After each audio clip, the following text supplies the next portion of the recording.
Well, good morning, everyone. I guess, except Jerry, maybe it's afternoon, probably. It's noon, but close enough. Oh, noon. Yeah, see, close enough. Um, Can I just say one? Have you muted us yet? No. So thank you everyone for changing the time to 11. I really appreciate that. Thank you very much. yeah, I'm so glad it worked out. Thank you. Yeah.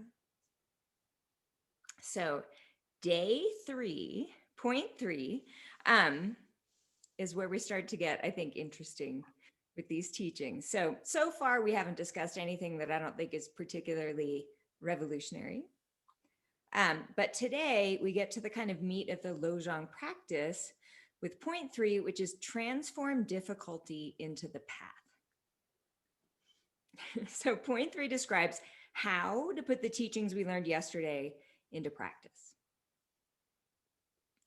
The underlying understanding here is that facing misfortune directly is better than trying to avoid it, and that this is the smoothest approach to happiness. Of course, we should prevent difficulty when we can. So this isn't saying to look for extra difficulty. We all have enough to work with right now.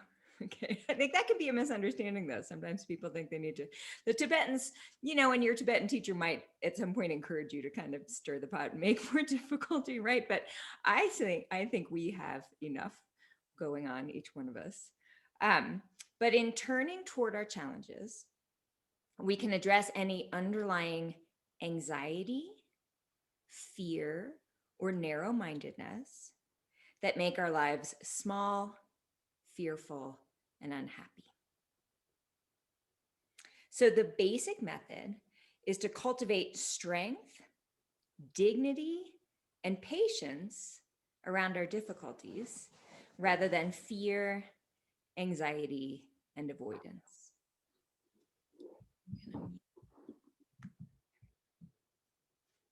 Then, when challenges arise, we can notice how we try to avoid it and stay present instead of flailing around in unconscious reactions. So, point three gives us the first steps in doing this. So, we begin with slogan 11, which is transform all problems into the path. So, problems are an opportunity to change our patterns of armoring our hearts and of pushing things and people away. This is obvious, I think, under examination, but it's not necessarily the view of our cultures or our families. So it takes, I think, a little bit of getting used to. So we tend to think that when things are good, that's the path and we're doing something right. And then when things get messy or confused or chaotic, we think either we or someone else has done something wrong. But we need to acknowledge that challenging things happen. This is natural, it's normal, and it's inevitable. It's not wrong, and it's nobody's fault. So difficult emotions are natural, and there's no point blaming ourselves or wishing that things were different. So we can, with practice, forgive ourselves for feeling this way and forgive those that we might be blaming, and instead start to work with our heart mind. So our heart mind reacts now based on our habits of the past. Our habits of the future depend on what we do and don't do from now on. So with care, we can start to train ourselves differently. So when I say there's no point in blaming, I want to be clear, it does not mean denying that harm has happened. In fact, we're training to be able to acknowledge fully that harm has been done. But by putting down the habit of blaming, which is all consuming and separates us from other people, we give ourselves the opportunity to consider how we might begin to actually communicate. How might we help the harm to unravel in some way? How might we help ourselves and others to find forgiveness, kindness, wisdom, and a sense of humor? So this is a different way to focus our energy toward the positive instead of just cycling through the blaming. If we can befriend our own anger and confusion, we can accept it in other people. So we know that when we lose the plot, we might act, in fact, opposite to what we want. For example, have you ever pushed away someone you want love from because you're not getting love like in the exact form that you want? I know every single one of you has done this at some time because I know how many times I've done it, right? So the fact that we know this in ourselves, we can understand it in other people. When they get off center, they're going to do things maybe often the opposite to what they actually want. And you start to actually be able to see this. The more you see it in yourself, the more you can understand when someone's actually saying something to you, you're like, they want the opposite, right now. And that's really, so we start to understand things. This is the insight. We start to see sort of deeper and deeper what's actually, maybe happening. You're always guessing with other people, but if we don't hate other people for doing this, we have an opportunity in the moment to be skillful with them, or at least to try. So slogan 12 is one of the most famous ones. Drive all blames into one. And if it helps you remember this, I love this. If you ever hear Pema Chodron talk about this, someone misunderstood her once and thought she said drive all blames into one. So then she speaks about this guy named Juan who's it's his fault, like everything in the world. So anyway, that's a way to understand this. It's fantastic. She uses Juan for like hours and hours of talking. So drive all blames into one. The one is ourselves. Okay, so this is where we start getting provocative with these teachings. So this means don't blame other people for what's happening. It's not just a waste of your time, it's destructive. So this doesn't, we've already been talking about blame. So on the same note of what we've been talking about, it doesn't mean they didn't cause what happened. So this isn't denial. It's about where we put our energy. So it doesn't, and this is really important, it doesn't mean blaming ourselves in the kind of ordinary sense.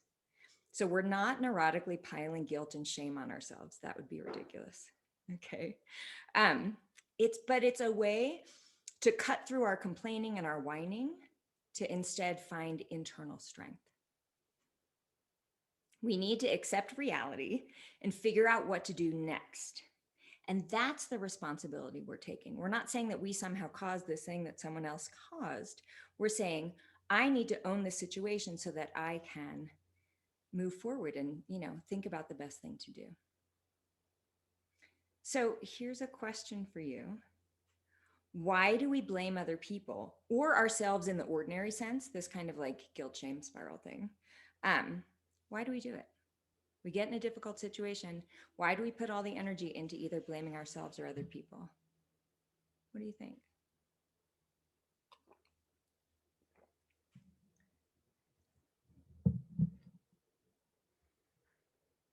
Yeah. I'd say for me, it's definitely a way to like defer things and not actually experience it as well, right? Exactly. That's the simplest answer I can give. Yeah. Yeah. Yeah, Jerry. I think at some level it's difficult to accept that you want what's in your best interest if bad things or negative experiences are your fault. So we try to externalize that because I like me, this I wouldn't do this to myself when it's kind of the only real solution. Yeah. Yeah. So basically, we use blame as a way to avoid feeling what's difficult. And if that doesn't make sense to you on look to see, over time, watch yourself, as you go throughout your day, look at little things and see, because it's pretty eye-opening I think, if you examine your feelings over time and watch, like, what am I avoiding feeling right now? So I want you to look to see over time, what underlies your anger at yourself or at others? Usually, from my own experience, it's fear, vulnerability, and tenderness. So blaming speech and actions, though, actually sustain the pain. So it's such an interesting thing because, you think someone does something to harm you, and then instead of just feeling that pain for some amount of time, which would be a limited amount of time, instead, to avoid that, we kind of say they're a bad person. And we can do that for 10 years or 50 years, actually. Right? So then we keep feeling the pain over and over and over every time we think about how horrible this person is, when we could have actually, probably in under a week, have felt the experience and then moved on. So that's sort of a good selling point, I think, for actually feeling feelings, is that the coping mechanisms often sustain the pain. Like, not forgiving someone means you have to relive the experience over and over and over instead of actually moving on. And again, I'm not saying that the person didn't cause the issue. But getting to the underlying feelings and actually feeling them is an incredible step toward freedom and happiness and feeling healthy. So, what's so great about the position of not blaming is it doesn't make other people defensive. So they're easier to talk to. And then we might clarify the situation, and it's possible they might actually see that they acted poorly through having a conversation with them. And when you're not being blamed, it's actually easier to take responsibility because you're not spending all of your energy protecting yourself. So interestingly enough, by not blaming someone, there's some chance that they'll take the responsibility on their own way faster than might have happened when you're sort of screaming at them about what a bad person they are. And that may be a strong, example, but it happens. So I think I just want to stress, I am not saying to not speak up if you see harm done. I actually think we're trying to find a way to speak up in a way that we can be heard and in a way that we can be helpful. So I'm all for speaking up. And in fact, I think it's our responsibility.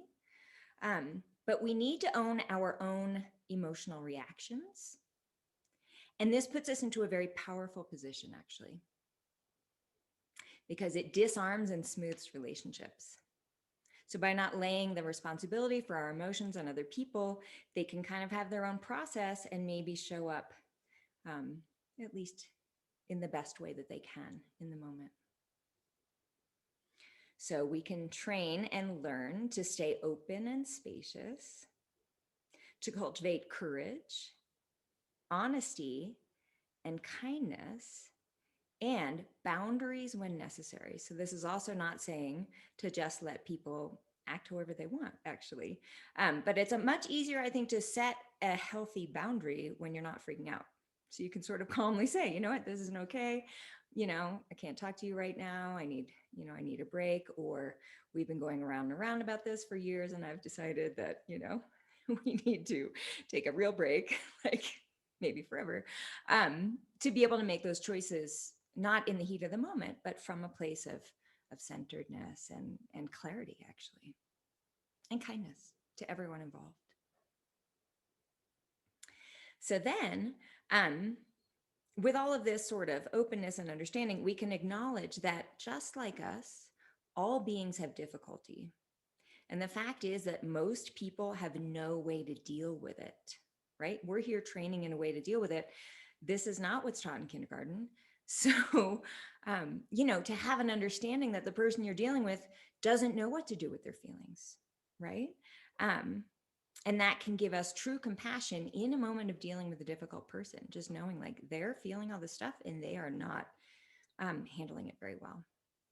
And it's just so interesting when you're in conflict with someone in some way, and part of your process is thinking that like, wow, they don't feel very good and they're not handling it well. Like, that's a very rational and kind place to be in. It doesn't mean you're not considering your own feelings and making good decisions, but think of part of your mind doing that instead of just your whole mind saying, this person's terrible. It's a very powerful position, actually. A very calm, centered, insightful, wise position. And it feels good. So, point 13, be grateful to everyone. The Tibetans love this stuff. It's hard. Okay. But this acknowledges the truth that without other people, we don't know where we're stuck. It's only when our buttons are pushed that we can see where our blind spots are and actually turn toward them. So this is our potential for growth, and it doesn't happen when things are easy. So say someone does something and it puts us at our edge. And what we might normally do is like call a friend because we want someone to agree with us. Okay. So our friends agree with us. That person's a nightmare. And then we feel all justified and righteous in faulting that person for our feelings. And nothing's actually like getting anywhere positive. So, that's why it's good to have friends who have practiced, who you can call and say, okay, like, tell me what's really happening. Like, I know you love me. I know I have your support, but like, did I do something to cause this? Is there something I need to do differently? Like, those friends are actually incredibly valuable. So it's way more interesting to look at why we feel the way we do. Like, why are we freaking out right now in this circumstance? Because things happen all the time that don't freak us out. So it's important to look like, why does this thing freak me out? Because it's going to be different for each of us. We could all be in one circumstance and only one of us would get triggered by that. And then there's another circumstance that's only going to trigger someone else in this group. So it's not the thing, it's sort of how we are wired and where we might be wired a little off. So getting curious here about our emotions is a key to a more loving existence. And if we get clear here, we can find more creative solutions and figure out if we need a boundary or not. We can learn to communicate even if we decide to exit the situation or the relationship. So there's something to learn and be grateful for in each circumstance, even if it's a circumstance that you're going to not put yourself in the future, right? That doesn't mean there's not something, something to learn from it. So instead of hating it when things get tricky, maybe we can appreciate the opportunity. And this makes us at least a little bit happier about it. I'm not saying that I'm like, woohoo, I'm so excited that I'm dealing with this challenge. But to be able to at least appreciate it some, I find that helpful, at least in moments, right? So point 14, practice openness in the midst of confusion. So this refers back to yesterday's talk about emptiness, the dreamlike quality of things.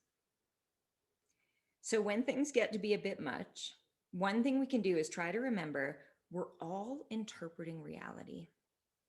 And we don't really know exactly what's happening, especially when it comes to other people's intentions. This particular teaching has helped me, especially in that way, because when someone's like saying something to you that feels, or to me that feels, like mean or harmful, I think we can jump to the idea of like, oh, well, they're trying to harm me. But like, really? Is that true? Or have they been triggered in some way? Or do they not understand? Or two people's patterns are kind of rubbing up against each other. And having relaxed to some degree that, assumption about the other person's intentions, and instead to spend more time looking, like, I wonder what's going on with them right now. I found that to be super helpful for myself. So when we get overwhelmed, point 14 is suggesting take a deep breath and relax. And that's not for avoidance sake, but it's more like not making every single thing into such a big deal. So we can step back a little and be more curious rather than fixed in our views and being certain that someone's like trying to do something negative. That can be helpful. So point 15 is be generous and don't harm. So this is a guideline for how we can be and act when we're challenged. And this reminds me of the Buddhist vows or the yoga not harming rules, where they just kind of like lay a line, like at least don't do this. It's sort of like a minimum requirement to stop us in our tracks. Because the truth is, we all have our habits of harmful actions when we get triggered. Some of us turn it on ourselves and harm ourselves. Some of us turn it on others and harm others. As the primary, we all do both. But if we can see how our habits cause difficulty, we can, I like to think of it as just getting tired of them. Like, I have done this thing so many times that I'm just kind of over it. Like, I see through it. It's gotten old. It's not helpful. And I think that can just be a really helpful moment. And they lose their appeal under scrutiny. So we've been taught these habits, either they were modeled by caregivers, or we sort of tried it once in a moment when we were young and it worked. So we just were like, that's my go-to. And at some point we can see, and I'm not talking about the habits that work, I'm talking about the ones that don't. Keep the habits that work, but the ones that don't, like at some point, if you really look to see, you know, they don't work. You know that they cause more strife. You know that they escalate a situation. And in seeing that, they can just lose their appeal.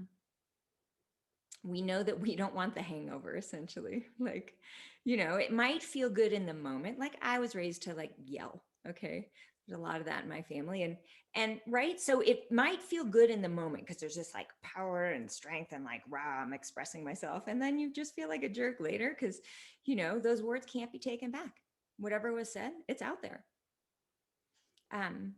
And now, even if I have the urge to do it, which I don't so much have the urge to do it anymore because I've been looking at it for years, but even in a moment that I do, like I'm really triggered and I really want to say something icky, like I don't want to feel how I'm going to feel later and have to just apologize anyway. Like I can see the apology now, you know, before I say the thing and realize the apology isn't even going to make it better because the words were said. And there's really just no appeal to doing it anymore. And I'm not saying I would never, ever get pushed enough to do it, but I haven't in a long time. And I think for that reason.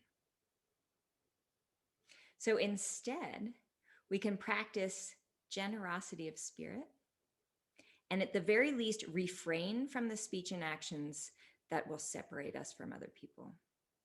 So again, this one's just kind of like a stop in your tracks, you know, and not the generosity of spirit part, but the just refrain from harm, like, you know, just do that. So in a difficult moment, maybe just keeping our mouths shut when we don't have something, you know, helpful to say, and taking our time, I think can be, you know, not feeling pressured to respond to a challenging statement, like feeling free to say, I need a minute. And you don't have to actually say it out loud. I find if you just take the minute, nobody says anything. I used to think I had to answer everything immediately. And I've stopped doing that and I've started taking my time. And not once has someone said, why have you not answered yet? I mean, taking the time to consider what to say is not that long. It's not minutes, really. I think it's seconds. And those can be really powerful seconds. And if it's minutes, that's fine too. And if it's, I have to get back to you tomorrow, that's fine too. People would rather have a good answer the next day than, you know, a triggered answer the day of, I find. And maybe that's obvious to you, but that's taken some serious training on my part. So point 16, whatever you meet unexpectedly, join with meditation. So this is the kind of summary point of today. And it's saying, whatever happens, make it a part of your practice.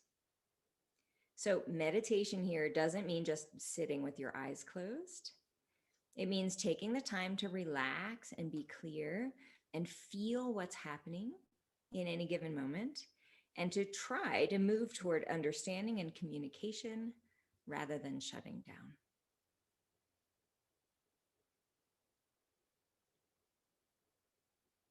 So, thoughts, comments on any of those ideas? How do you feel about driving all the blames into yourself? That's kind of, you know, to me, it's kind of, it's different.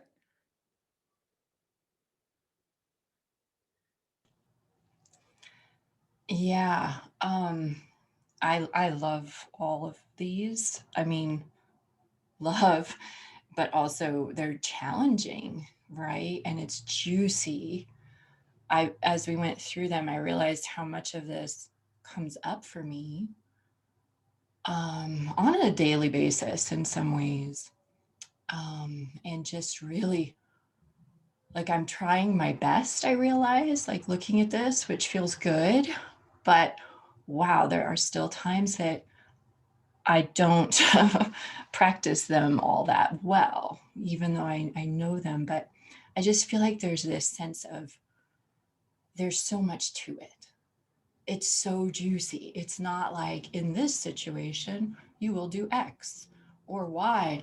Like that's so up for each of us to like really go inward and check out and check in and feel into. And yeah, like, wow, it is a practice, you know. Overall, I feel like I'm getting better at these things. One of them for me is that, speaking up, but from this place where it's courageous and strong, but not, um, yeah, I don't know how to say that, but like taking a stand um, for things that I feel strongly about, but in a way that's not going to be harmful. And I feel like I'm learning more how to do that instead of my go-to has always been just keep quiet, don't rock the boat, don't make a big deal. Um, so that's kind of a new space that I'm working on. I'm just reading them. That's why I'm looking down. And the driving the blames into one, I'm definitely a self blamer way more than the situations. If I do situations or people, I know I'm really off track. And I still do it, but it's that self one that, again, I'm working on it because it can easily go to instead of being helpful and supportive for growth to just a pummel fest because that's a habit. So I think that's like tricky, And again, I don't know why, but I'm stuck on this juicy word about it all. That there's just so much to it, and I am so grateful to have people in my life like Karen who I can talk to about these things. And I do notice too, sometimes when I don't want a helpful suggestion, I know who to call too. Those people that'll agree with me and be like, yeah, you're right. That person, or you're this, or whatever. So, but having a community of people to really say, hey, can you support me on this? Is so nice. Um, so yeah, thanks guys.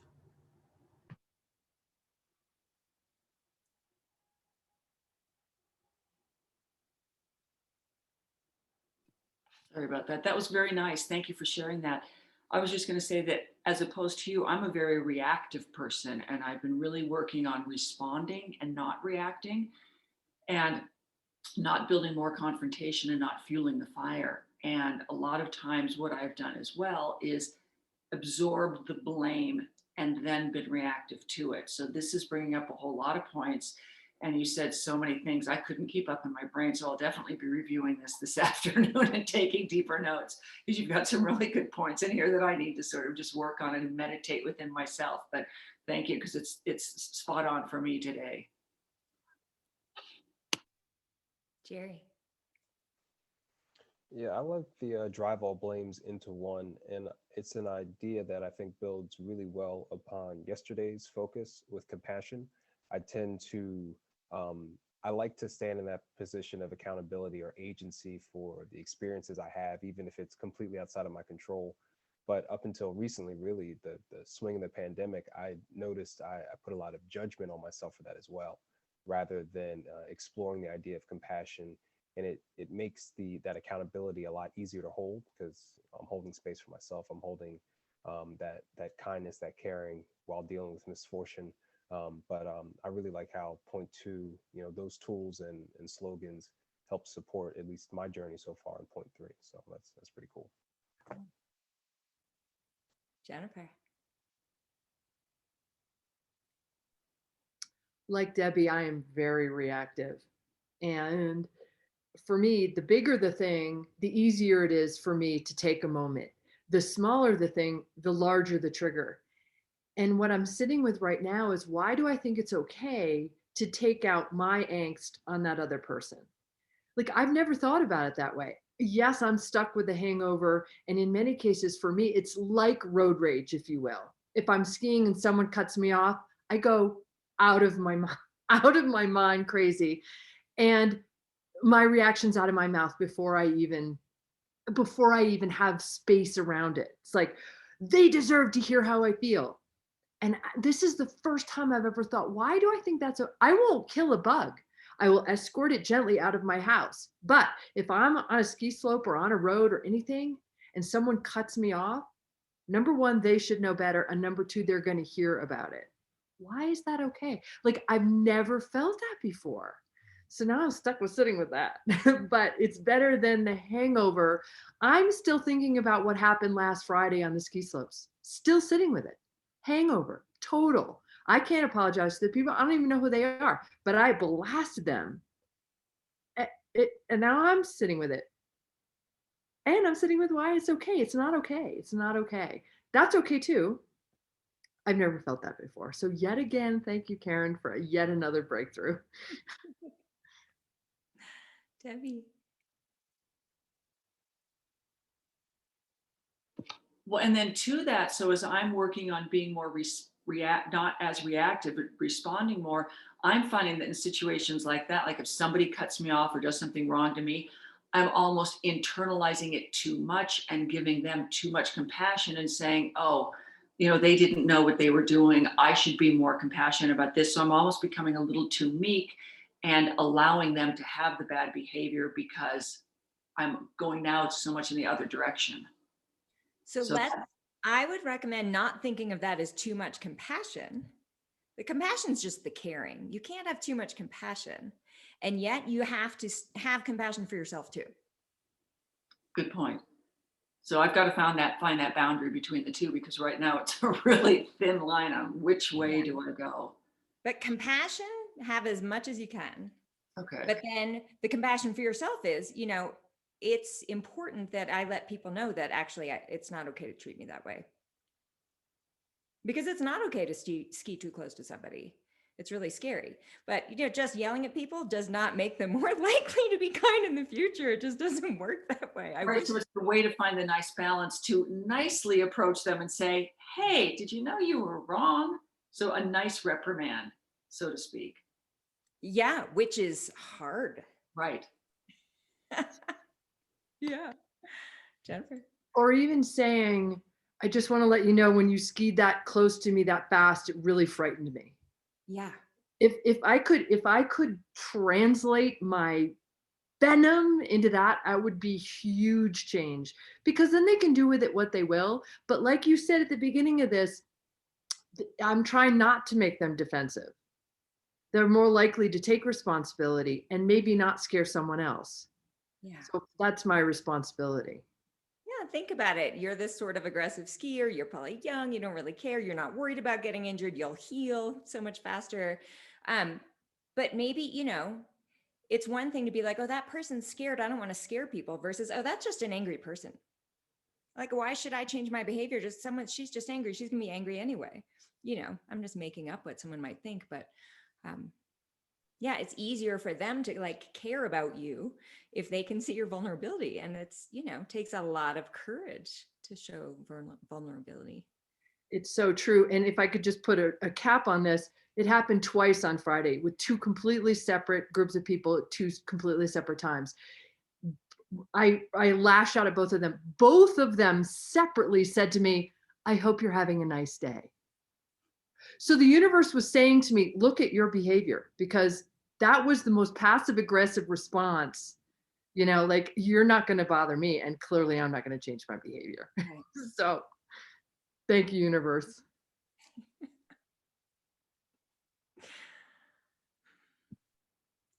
I think I kind of err on the side up to what Angela was saying, and I've definitely been watching this over the years, as Karen knows, but I think the more I get into these practices and I can see the entirety of the situation, it's easier for me to like take on the entirety of the blame, and like maybe not even leaving them enough space for what went wrong, or like, you know, just, and it is a thin line between that, like taking responsibility of the entirety of the situation and then moving into shame and guilt to how the situation happened. I mean, what do you think, Karen, as far as going too far in that direction? Well, the problem is I'm thinking about things I know about you and circumstances. And I wonder if like maybe taking the responsibility on yourself some, but ultimately, because that doesn't involve a conversation with the other person, at some point you walk away from them because of, you know, bad behavior, rather than maybe talking to them about it in a very real way. So you sort of take it on I'm just guessing. It seems like Yeah. you sort of take it on yourself sort of on the surface, but deep down the resentment's still there. Yeah, right. Okay. Thank But you. you've been changing that, like with, Yeah. right? Like really changing that, Yeah. right? So that's really fun. Yeah. Yeah. And a lot of that's just been letting go from what I've seen. Mm-hmm. Yeah. And feeling, right? Feeling and then letting go. And sorry. Oh, no problem. Well, and like you were saying, Debbie, it is more of a response. So even though like I feel like I go that other direction and don't just blast people, that is actually a reaction. It's not a response. And just learning like, okay, just like Lindsay's saying and everything, learning how to, like, for me, a lot of it's like, hey, if they're doing this to me, they're doing this to other people in their life, or they're doing this to their kids, or they're doing, you know, and all right, so deep breaths. And how can I say this in a way that's helpful and supportive to not just me, but to everyone around them?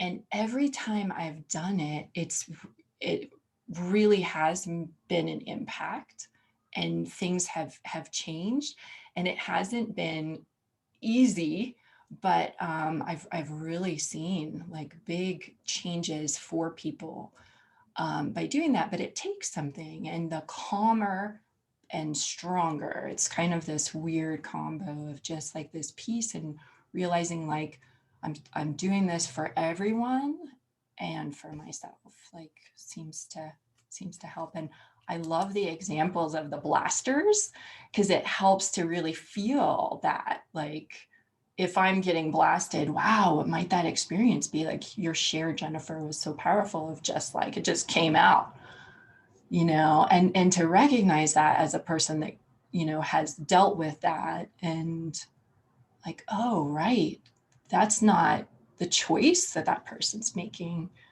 That's just a full reaction. So yeah, thanks. Holly. Mm. This is so lovely. Can you hear me? Because I'm on these AirPods.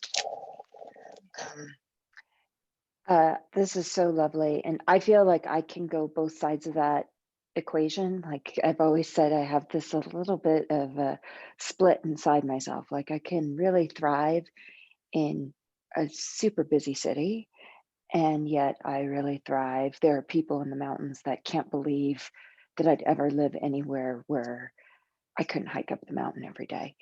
And so I have that split inside myself. And I think that this is a great example where I will take on so much responsibility until I'm yelling at somebody. Like I take it to, it's almost like I get pushed up against the wall. And then once I'm up against the wall, I just release in the most unconscious way. And I think that pushing all the blame into one is really examining like myself, because yeah, it's not about not blaming, not holding somebody accountable and saying something else is wrong. Somebody could have really inflicted quite a bit of harm, but to say, where was I accepting that? where did I make that compromise in that relationship? And I didn't even realize I was making the compromise at the time.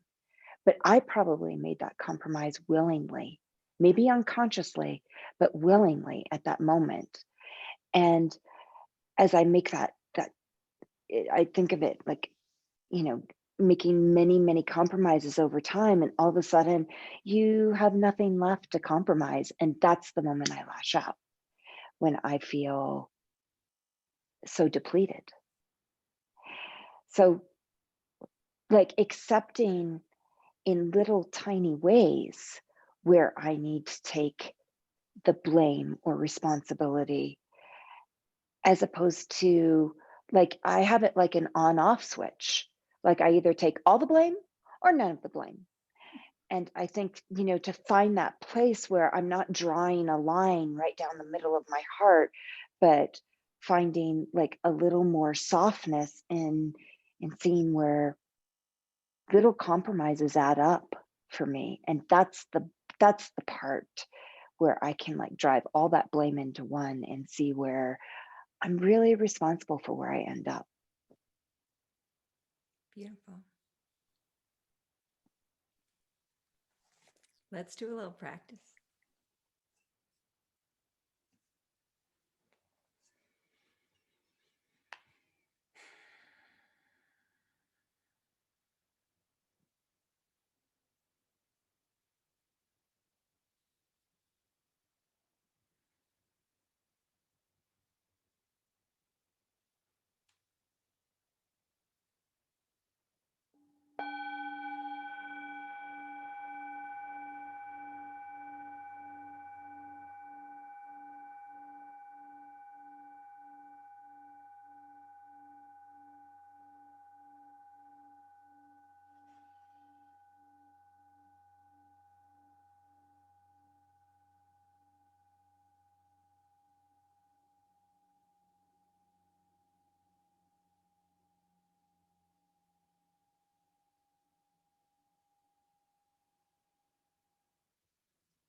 So drop your mind into your body.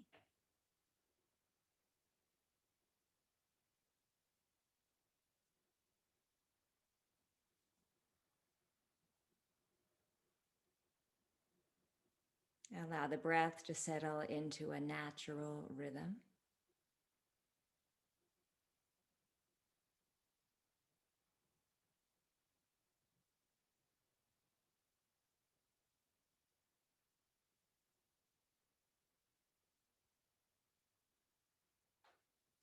And collect yourself here in the body, around the breathing.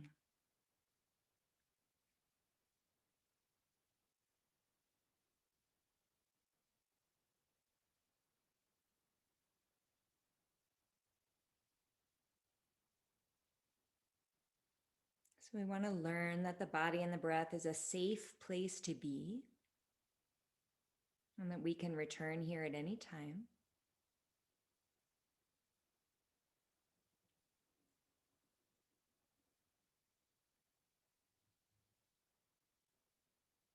We can train our mind to trust the experience of being simple here in the body. And we can actually live from here, develop the helpful habit of living from this space.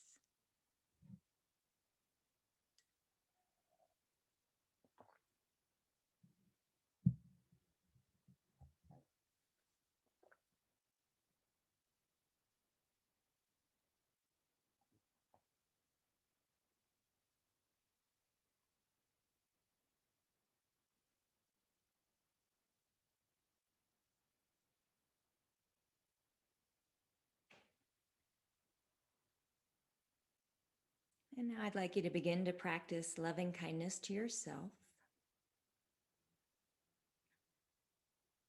So with each exhale, offer yourself peace and well-being.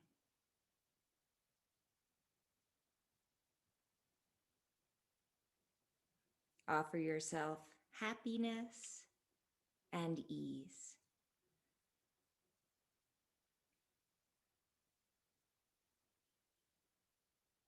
Each exhale radiates warmth and care to yourself. And your body begins to fill with this feeling.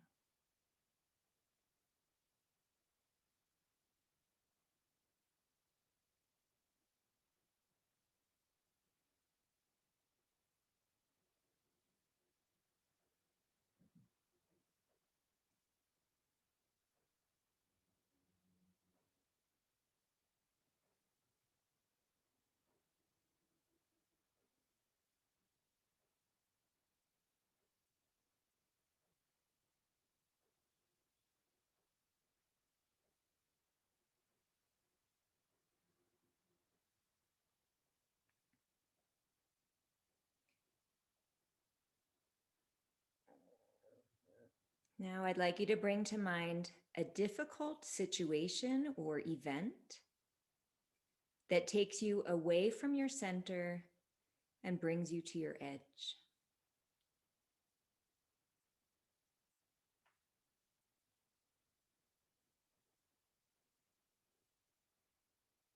Tune into the feelings, the emotional experience.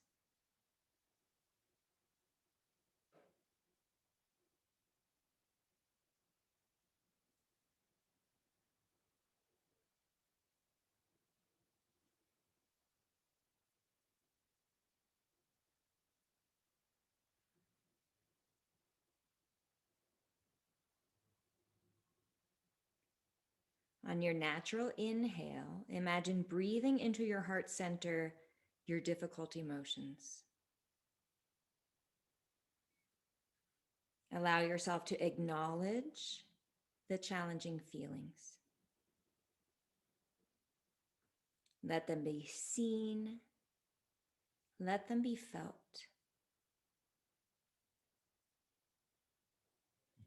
Go at your own pace. There's no rush here.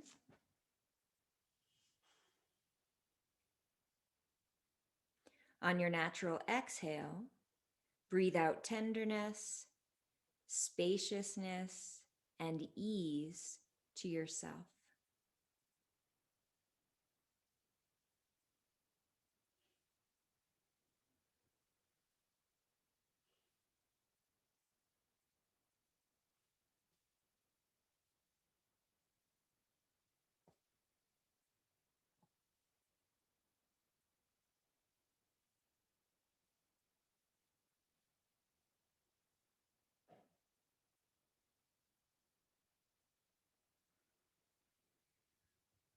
Let your heart open more and more to these feelings. Hold them in your spacious heart.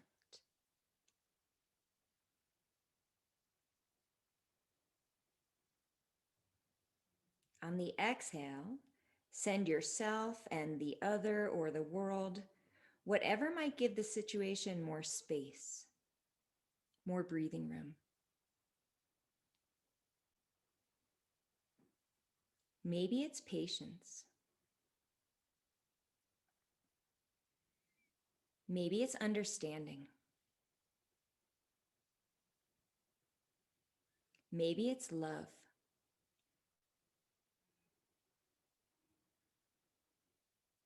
Ventilate the situation. Open it up. What might be helpful here?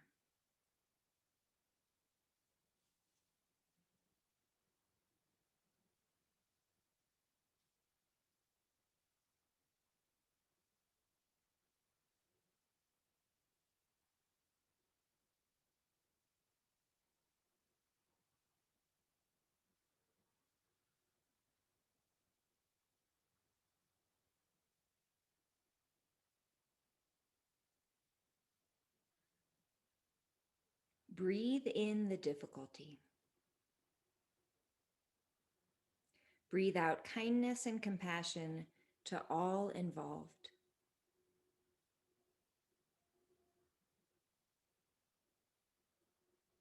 Breathe in the challenge. Breathe out calm and peace. Your heart is an unlimited source of these qualities.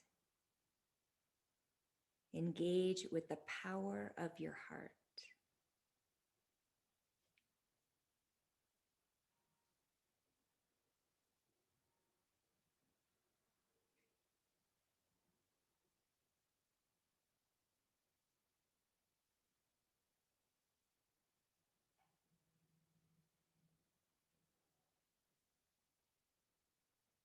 Maybe this practice opens the situation up a bit to new possibilities for creative options or actions that you might try in the future.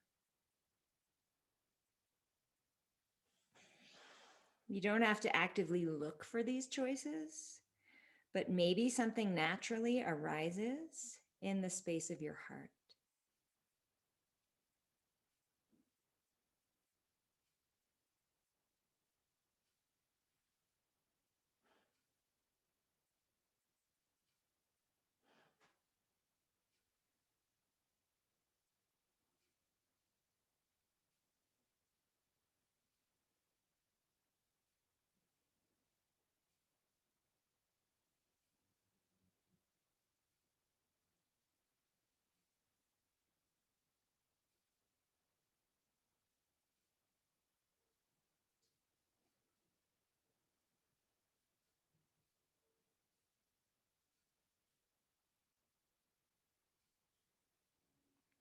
Now consider all of the people in the world who are experiencing the same type of situation or the same feelings that you are right now.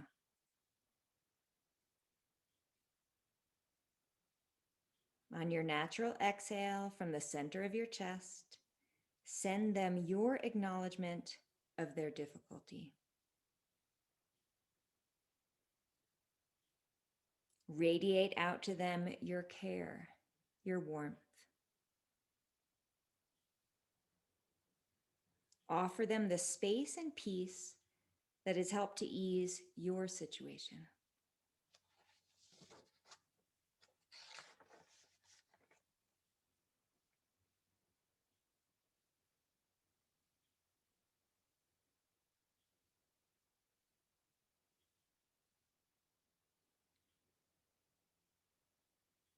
On your natural inhale, imagine taking their difficulty into the center of your chest. As soon as it touches the compassion of your heart, it transforms into kindness and care for having been seen and acknowledged by you. Exhale your compassion, your care for their feelings, and wish them spaciousness, happiness, and ease. Send them the possibility of finding skillful creativity for dealing with their situation.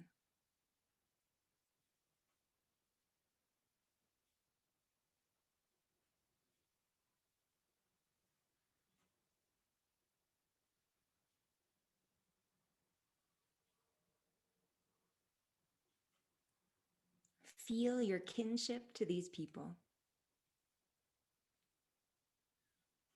Allow your heart to share in their pain and send them love and peace.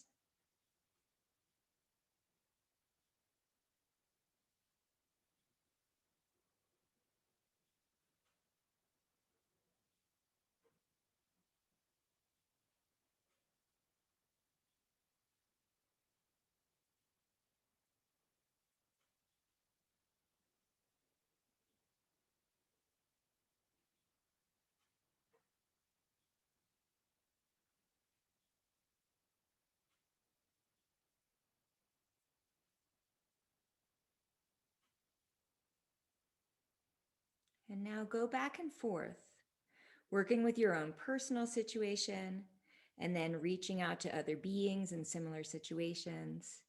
And you decide when to switch.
And now let's let go of the practice and return to the breath in the body.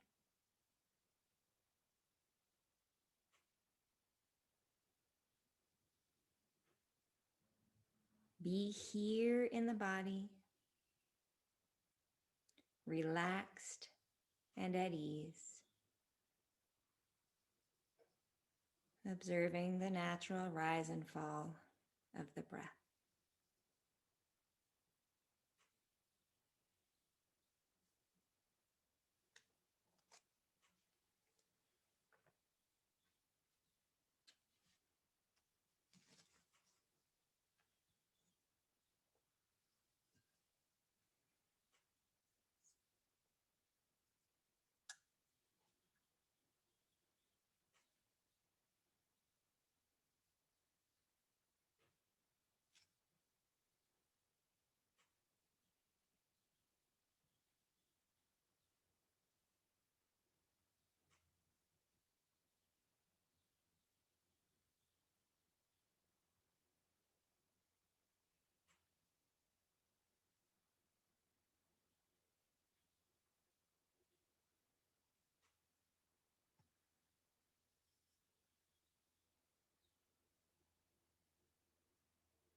Any thoughts or questions on that practice?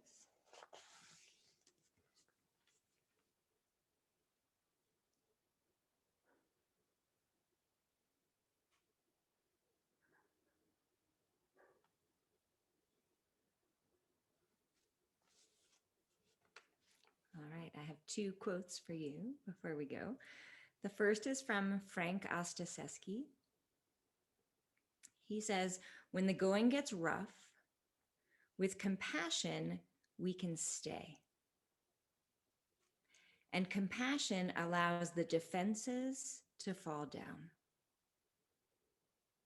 When the defenses fall down, we can see the true causes of the suffering.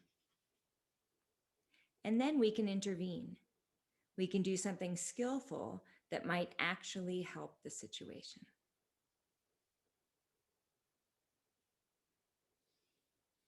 And then this is one of my favorite quotes of all time. This is from Joan Didion. She says, "Character, the willingness to accept responsibility for one's own life, is the source from which self-respect springs."